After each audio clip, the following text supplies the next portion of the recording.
Hi, it's Alan Edelman and Philip the Corgi, and this is how we started many of our lectures in our course on computational thinking, which we've given at MIT now. Just the past semester was the fourth instance with different combinations and permutations. This is the class. You can see the result on the webpage. There are lots of folks who've participated in one way or another. I haven't listed everybody, but here are a number of people who've been involved with this course. But what I really wanted to do is share the big picture, the dream, the very course that I really wanted to see. And it's really quite simple, but it's a class that makes everything computational better. And with Julia, we thought that this was possible. If you look on the web, you'll see that we took visuals very seriously. We wanted interactivity to be a key part of learning, that the math should be compelling, more fun, more exciting, so that you could actually learn the math with computing, that the applications are real, useful, and engaging, the sorts of problems that people are interested in, not the artificial problems that you might find in some courses. We wanted the software to not only compute, but also to communicate. And so that means many, many things, from different people talking to each other, as well as the software itself being readable. The next person comes along and can start playing with the code, and how important that is. It's not enough to just get the software to work. It actually has to communicate. And powerful abstractions being much more important than special cases. So here are the past three classes before the fourth instance. We did it in various different ways. You could see two of my co-professors. There's Dave Sanders over here, and Philip de Corgi, who's a very special professor over here. There was a seam carving video with Grant Sanderson, which was a big hit. And a little bit more kind of philosophy, if you will. This is this bridge. I gave this to some MIT folks, so I call it an MIT style bridge, but really it's a bridge between fields, and it's much larger than MIT. But I like to sort of make this kind of caricature, and it's not really true. It has some element of truth, that computer scientists worry about data structures, about discrete algorithms, about systems, programming languages. They don't seem to worry about performance sometimes. Some do, of course. This is a stereotype. While computational scientists worry about continuous algorithms and performance and parallel computing and HPC and differential equations. And we felt that too many classes kind of lean too much one way or another way. And the way we wanted to see it is that you can get both in one course. So maybe to drill down, I'll show you a couple of fun things that we did. I mentioned abstraction, so I'll just take you over there. You'll see, by the way, there's a table of contents, Pluto in action, which is really fun. So you can just go and click on what you want right off the web. Some of the interactivity works right on the web. Computations don't quite work yet. I'm hoping that'll come sometime soon. Just a very simple idea of an abstraction where you can have the number one, or as an integer, as a float, as a string, as a rational. You could have the identity matrix. You could have the image here with these little eyes. You could have one corgi. We could talk about what it means for a program to run, no matter what, right? So we could play with this. There's a lot going on here, but students love the idea of seeing abstraction right away. Something else I'll show you is the relationship between the discrete and the continuous. That's under 2.7. I'll show you this really quickly. So everybody knows that you can approximate the area of a circle with a regular polygon. And so you can see here it is when n is 6 or n equals 3, or you could play with the interactivity a little bit and then check what the value of pi is, because we can compute it. And you see you get here with 63 sides, you get to like 0.998 times pi. And so obviously this discrete polygon is an approximation to some continuous object, this circle. Of course, when we think of infinity, we think of just letting n get really, really large. And I wanted to show students that that isn't necessarily required. So here I'm calculating the area with up to 2 to the 10th, or 1,024 sides. I'm going from 4 to 1,024, and you can see the approximations to pi that you get. And then I showed students about how you can extrapolate, where you can actually take the first step of the extrapolation is 4/3 of your current area minus 1/3 of your previous area. Here's what you got with 1,000, but now when you extrapolate, you get a lot more digits. And I kind of carry on. So in black, you see the correct digits. This is just the polygon area. This is the 4/3, 1/3, right? And then there are slightly different choices. And you keep on going, and you could see that even with 1,000, when you thought you only could get 4 digits, you can actually get perfectly full accuracy. In fact, you can calculate this to higher precision and get quite a lot of digits. This is one among many things in terms of the connections between discrete and continuous. Let me move on to applications and mention that we have a whole module on climate models, which of course is a very important problem of our time. The students very much enjoyed this, and it was very much Henri Drake who really got this going last semester. So you can directly work with a basic climate model from beginning to end, completely in Julia. You can understand what's going on. And of course, real climate models have more complexity, but what they don't have is the basic ideas kind of are already in here. I mean, this is introductory, of course, and I don't want to say that the devil's not in the details, but often climate models are presented to students as being so complicated, you have to sort of have a PhD in climate science before you can actually begin to interact with these sorts of things. I think that thanks to Julia and thanks to Henri, we really cracked this one, and we've been able to demonstrate climate models straight to undergraduates. One last thing I'm going to do is show you on 1.5, transformations 2. And what I originally wanted to do was show students the difference between a linear transformation and a nonlinear transformation. And of course, you can define any transformation yourself. And that's the beauty of being able to work on these things. And so here's a shear. And you can see I've got my picture of Dave and Philip here, my corgi. And this is a linear transformation. It's a shear. Okay, and then here's like a nonlinear shear. You see, students take linear algebra. For starters, they don't always understand what a linear transformation really is. So it's nice to see it with pictures. Okay, and then here's a nonlinear shear, which you can show students the difference between something being linear and being nonlinear. Or here's a warp. I just have to pick a different transformation, and of course, then you get a warp. And here you could see it almost, eventually it's starting to look like the professors are going through the washing machine here. Okay, so, and I had a little bit of fun because I wanted to, the other day I was giving a talk over to the group at Oxford, and one of the important pieces was the difference between a rotation and a hyperbolic rotation. And not everybody's quite so familiar with hyperbolic rotations. Of course, everybody's familiar with a rotation. So here, let's start with the rotation. Let's move Philip's, I don't know, should we move let's move his mouth over to this point. Okay, so everybody knows what a rotation is. If you follow the red circle, you'll see his mouth, for example, will follow the red circle all around. That's very familiar. So now let's do a hyperbolic rotation, which is arguably less familiar. And even if you are familiar with it mathematically, one wonders if you've ever actually thought about what it really looks like. And so here you could watch his mouth, and you could see it's following the hyperbola now rather than the circle. And so this is a hyperbolic rotation. Gets warped pretty quickly. These are linear transformations, mind you. Here, let's go a little slower. Let's watch his mouth follow the green hyperbola down to the left a little bit, maybe a little more slowly. Just to kind of show you a few more things, students were interested in the fact that a perspective transformation is actually nonlinear. It doesn't meet the definition of linearity. You don't build it with one matrix. You don't get parallelograms that are of the same size, all that sort of thing. We go through and explain lots about coordinate transformations and so forth. So we really get the math in a way that you can really, really understand. So much more to tell you about. I don't have the time, but the great news is you don't need to hear it from me. You can go straight to computationalthinking.mit.edu, and you can work with this and enjoy playing with Julia yourself. Hi, I'm David Sanders, and I'd like to say a bit about the importance of visualization and interactivity in our course. We really strongly believe that computation enhances understanding. That's what the whole course is about. As Alan has said, you really only understand a concept once you can compute with it in Julia. As an example, we're going to think about the Newton algorithm for solving an equation, coding up this algorithm and understanding how it works and actually seeing it in action really helps, in my opinion, to solidify what it actually means to solve an equation. Mathematicians prove that there is a solution, but you don't really understand what that means until you actually see this algorithm converging to that point where the graph crosses the axis. It really grounds the concept and makes it tangible. Visualization and interactivity go hand in hand and form key components of any kind of computational thinking. It's commonly said that a picture is worth 1,000 words, so an interactive visualization that I can manipulate and then modify myself can be worth 10,000.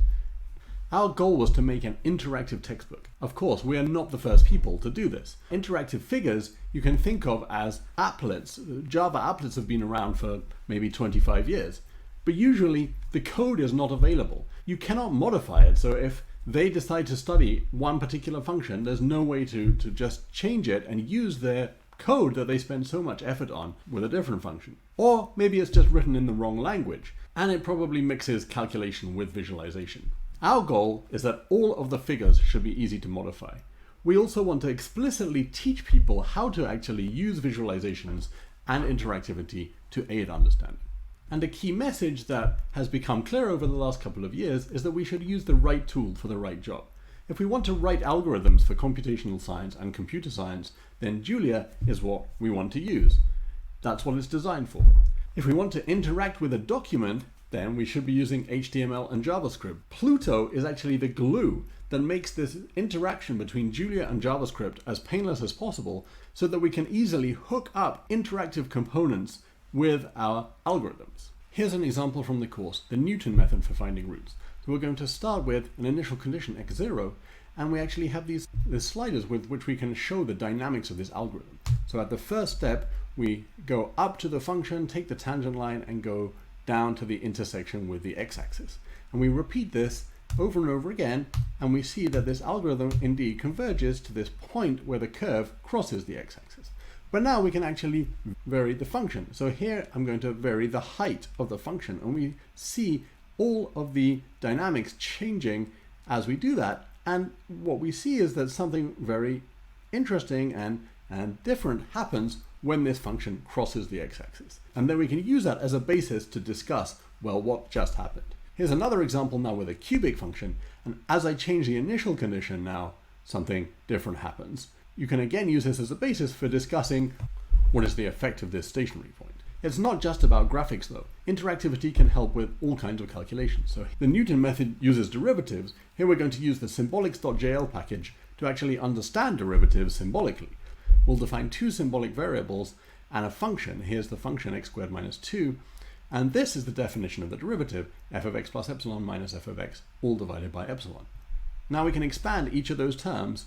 So we have just the numerator, then the numerator divided by the denominator, and finally we can make the substitution that epsilon is replaced by 0. And we can just change this now to a cubic function, and Pluto will recalculate all of these symbolic expressions for us, and we end up with the new derivative. In this way we can get the computer to do the hard work for us of all these expansions, and we can play around and really understand what's going on.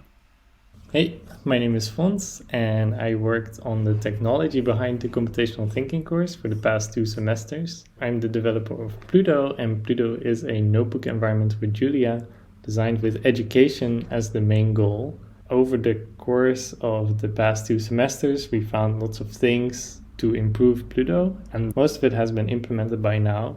A good example of this, the built-in package manager in the new version of Pluto, where if you import packages in a notebook and you send it to someone else, they will run the notebook with exactly the same versions. And yeah, this should make it much easier for students to just get started with the course and run your notebooks. And as a teacher, you don't have to worry about this package management stuff. So why did I join the MIT course? Before working on Pluto, I studied mathematics, and during my studies, I volunteered at elementary schools and high schools to teach programming to young children for the first time. And this really influenced my teaching style. For me, it's always about setting up the environment perfectly so that the student has a fascinating experience and they are encouraged to do something by themselves. But compared to, for example, David, I am more of the hand-holding type of teaching, while David is more about having them encounter problems themselves. So take what I say with a grain of salt and think about how does it fit within your style of teaching? How can I use these tools to do my kind of teaching? Another feature from the MIT course that made its way into Pluto itself is the new export feature. So on the MIT course, whenever we show a notebook, like this one, on the top right we have a button to edit or run this notebook. And there you can either run it in the cloud using Binder, a free service that lets students just run notebooks in the browser, or they can copy the link and run the notebook on their own computer. And at first, this required a lot of setup to have this be generated automatically, but now it is embedded into Pluto itself. So here I am in the new version of Pluto, and using the export option, I generate an HTML file. And this file, if I send it to my students or I put it on my course website, they will also see this button. And so in new Pluto, the notebook file is embedded in the HTML. It contains the notebook file. So you have the same button. And when I click it, I'm downloading the notebook file out of the HTML. So this means that a lot of setup is now much easier. And if you don't want to use any automatic deployment, you can just take your notebooks, generate the HTMLs, put them on your website, and you're done. So I mentioned deployments, and this is also a large part of what I worked on in the last semester. Our website is built up of Pluto notebooks, and this website is all generated automatically. We just have a folder with the notebooks and a file describing what the website structure is, and then using GitHub Actions, these are all generated. So this is the repository for the course, and we have all these deployments that are doing different things. Now, if you have a bit of experience with GitHub Actions and deployments, you can go to the course and see exactly what's happening. But for most teachers, I would recommend to keep it kind of low tech. And for now, the easiest is to either just use the HTML export button, put those on GitHub pages, or if you would like to use a bit of automation, there is a static export template. And now this is a template repository that you can fork, and all the notebooks that you put in this repository, like this one, will automatically be converted into HTML. And when you enable GitHub pages for your repository, students will be able to view all these notebooks.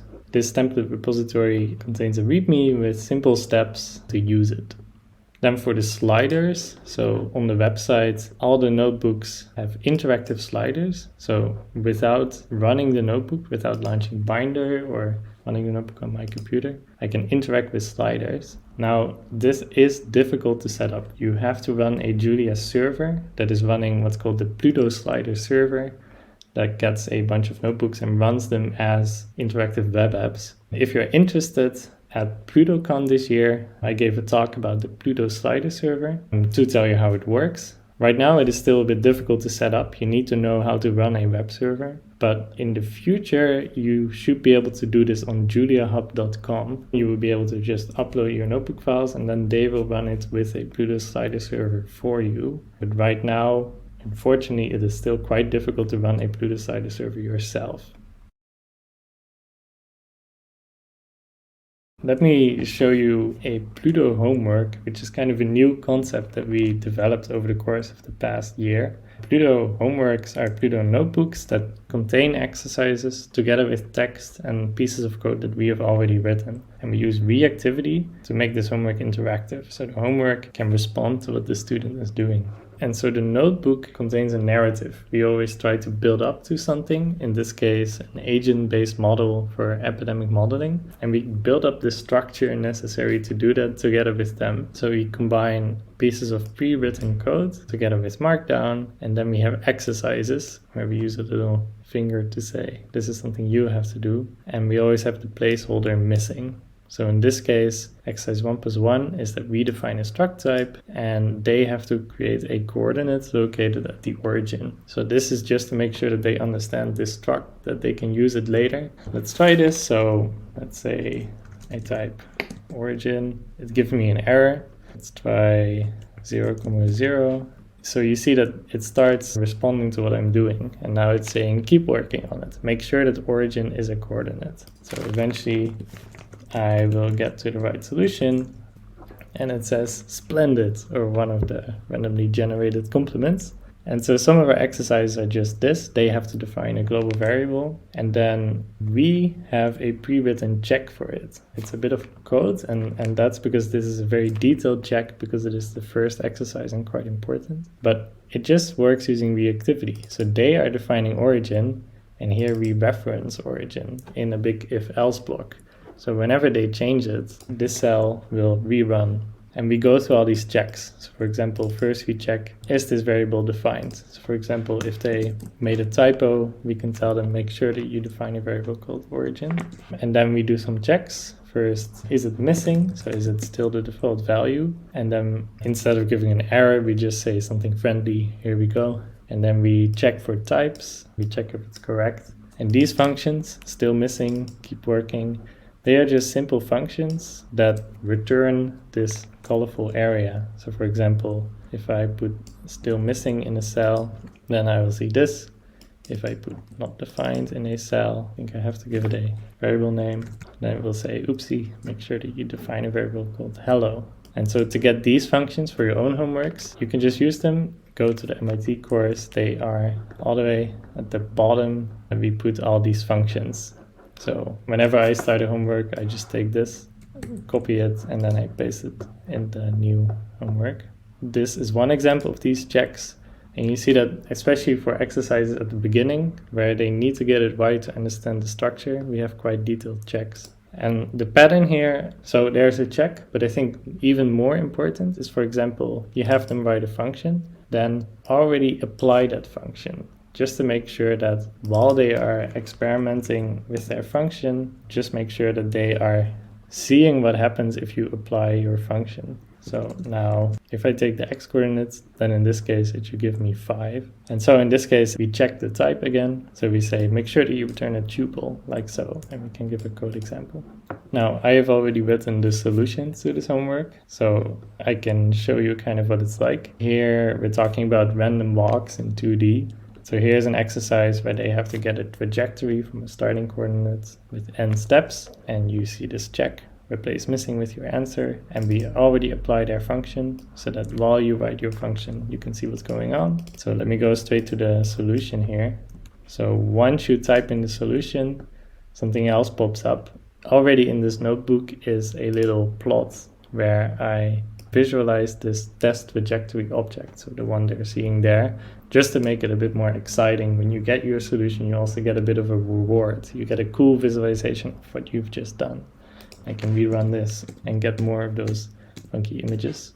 So here you see on a fully fledged out exercise, we have, first of all, we start off with the base exercise, so just returning missing, but already with the right function name and the right types. Then we apply their function so that you can see what's going on and you don't have to worry about setting that up. Then if you have time, we write a check, and these can be as detailed as you want them to be. And then if you really want to go like the extra mile, then you create a little visualization that pops up when it's correct.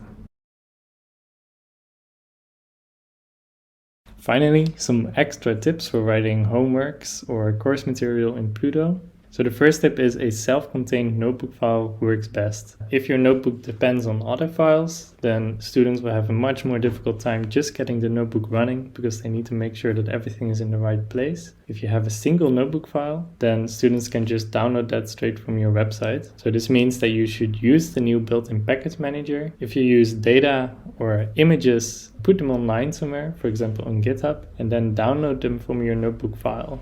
For example, you can use the download function and then the read function to get the data from a file on the internet. And if you use any helper code, then the easiest thing is to just copy and paste that into the bottom of your notebook. Second thing is, it takes more time to write these kinds of homeworks. And how do you justify that? The first thing is that these interactions that you write right now, you can reuse them next semester, or if you make your course material open source, then other teachers will be able to reuse it. And these are interactions that you're having with the students, but you can reuse them. You only have to design them once. Second thing is you can catch common mistakes early, which means that you have to do less in-person debugging with your students. And finally, it is a better learning experience. Your students are more engaged. So perhaps it might give extra value to your course. And also, if you write these kinds of homeworks, you can gradually build up more of these types of interactions. It's not one or the other. You could start out just with a plain notebook and then add more checks. For example, after you teach for one semester, you could take the common mistakes that you found and turn them into checks for the next semester. And then finally, please try out one of the homeworks on the MIT course. I promise that it's different from homework that you've done before. And even if you already know how to do the things that we teach, Just go quickly through one of the homeworks to experience what it is like as a student to do a homework that talks back to you and that understands the code that you're writing.